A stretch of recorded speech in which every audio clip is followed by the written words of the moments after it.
The Ukrainian military reporting that there were 2 soldiers killed with 4 wounded by pro-Russian separatists in shelling that took place this morning. This as Ukraine alleges 70 ceasefire violations just today. In Munich this morning, Vice President Kamala Harris vowed a swift response should Russia invade Ukraine. Let's get more on all of this from Ukrainian apologies. This is Ukrainian President Zelensky speaking at the Munich Security Conference, called on Putin to meet up with a resolution. We're going to check in now with our correspondent on the ground who's live for us in Ukraine, Chuck Holton. Chuck, where are we at right now? What's sort of the latest TikTok of what's been happening? Good afternoon, Kilmeny. We have been walking around Kyiv and talking to locals here who are still out shopping and eating at restaurants and that sort of thing, and just kind of asking the question, do you think the war will actually start? And the question we get back is, well, at what point do we get to say that it's already started? Because Russia has been engaging in cyber attacks. They've been calling in hundreds of false bomb threats around the country. They've been sending in agents provocateurs. And as you just mentioned, 70 ceasefire violations today across that red line between the separatist-controlled area and the Ukrainian-controlled area, resulting in the deaths of 2 soldiers. So at what point does this become actual war? And the real question is, will the Russians actually get involved in a direct way by sending tanks across the border and that sort of thing?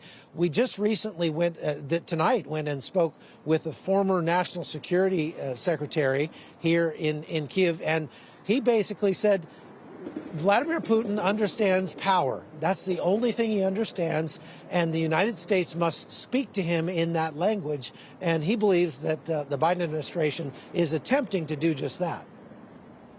Yeah, and Chuck, you know, we've been sort of reporting on the developments over the past couple of weeks. You know, we've heard from a lot of Ukrainians saying that for the most part, this is business as usual. But as we see things really come to a head here, and the number of troops that Russia has along the border, what they've mobilized militarily, has the feeling changed? Is there a greater concern?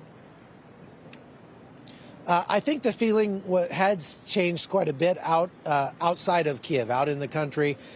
Here in Kyiv, like I say, tonight people are still walking around, going shopping, that sort of thing. But I have to say, in talking to people, they say, hey, you know, we've made the preparations that we can make. We know that Russia has much larger force than ours. And in reality, if he's going to come across the border, there's not a lot we can do without significant help from the West. And that's their big sticking point, is that they are going to need a lot of help if it does come to open war with Russia. Yeah. And we've also heard Ukrainian officials project a lot of confidence when it comes to being able to sort of counter to what Russia is doing. And certainly they have the support of NATO and the United States in all of this. But I wonder how much faith Ukrainians have in their government's ability to be able to repel an attack. Well, like I say, they have received a tremendous amount of support already in the form of weapons and things, the kinds of weapons that they didn't have in 2014. So their military is far more prepared than it was 8 years ago for the incursion in the Donbass. Now, that being said, we've been talking about this a lot.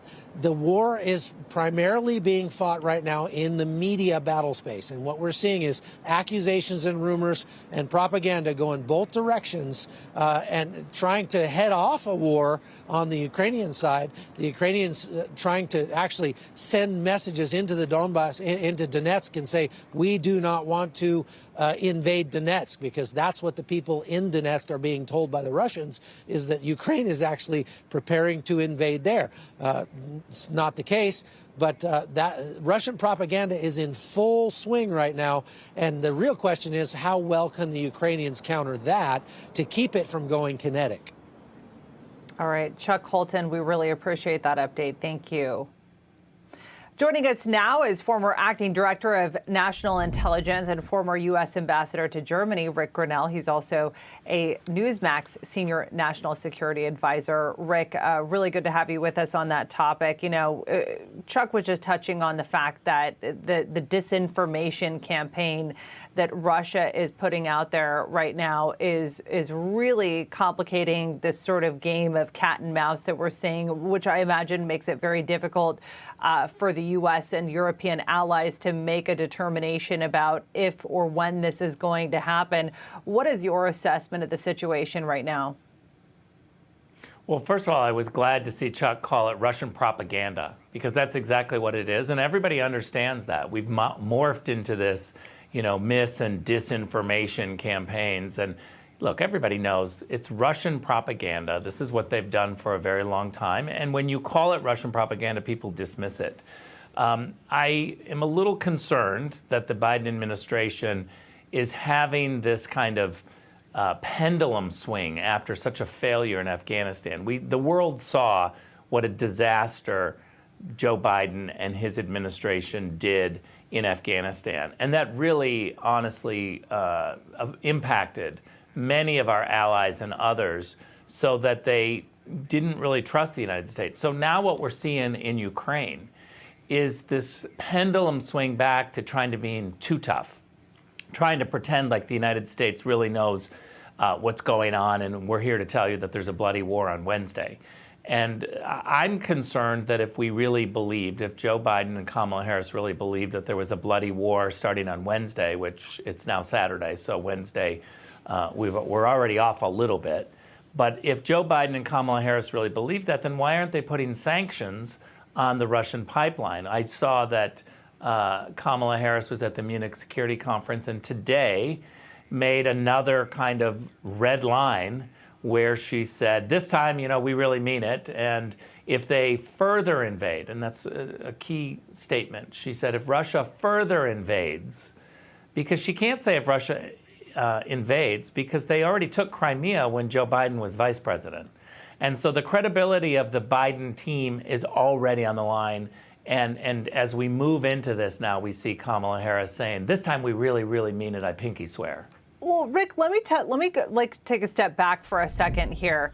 The Munich Security Conference, can you just start by explaining to our viewers how significant the Munich Security Conference is? I mean, as I referenced it earlier to try to make an analogy that, some Americans might understand, it is like the Super Bowl of international security. This is players on the major global stage right now, and you have Vice President Kamala Harris representing Washington's interests.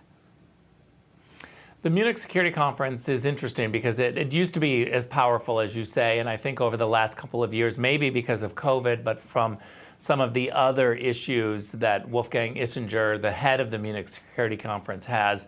I'll just on a side note, there's a great Politico piece on him and the Munich Security Conference that kind of exposes what he's all about. So I would encourage people to look at that. But it is the premier or one of the premier security conferences. And we do have Republicans that are there. Lindsey Graham is leading a delegation. I've been there, obviously, as the U.S. ambassador to Germany and at other times. It's a world stage. It's a very small venue at the Bayerschhof Hotel in Munich, but it is the world, champions, like you say, the Super Bowl of foreign policy and security. And a lot of business is done there. Certainly when President Trump was president, at the Munich Security Conference, we forged an economic agreement between Kosovo and Serbia. So it is a stage where problems are solved. I would hope that Kamala Harris would be there to solve problems, not just give speeches. So far, we haven't seen her really make any big, bold, creative moves. President Zelensky from Ukraine offered today that he would meet face-to-face with President Putin. I thought that was a very good move that was done at the Munich Security Conference. But what we need to see is diplomats being creative and diplomatic rather than just Ric, is there a diplomatic solution at this point? Is there a diplomatic solution at this point to be had? Of course. I'll give you two that would cripple the Russians. Take them off the SWIFT banking system. Remove them immediately. All of the business leaders and oligarchs would immediately start screaming at President Putin to change his policy. So why are we doing if we that? cut him off of the SWIFT system? Because Why I'll are tell we you doing why. President Biden came in and he really believes in consensus. Now, consensus is this nice word, but consensus with the Europeans who don't share the same threat assessment as we do is dangerous. And so when you say to the Germans, we want to be in agreement, and the Germans say, great, let's be in agreement, but we want the Russian pipeline because we need it for our energy, so we'll start there, and what else can we do? They water down the U.S. policy. The opposite of America First is consensus with the Europeans. Yeah, that's a great way to put it. Ric Grenell, we appreciate your analysis, and I'm sure we'll be talking about this and continuing to talk about this over the next few days.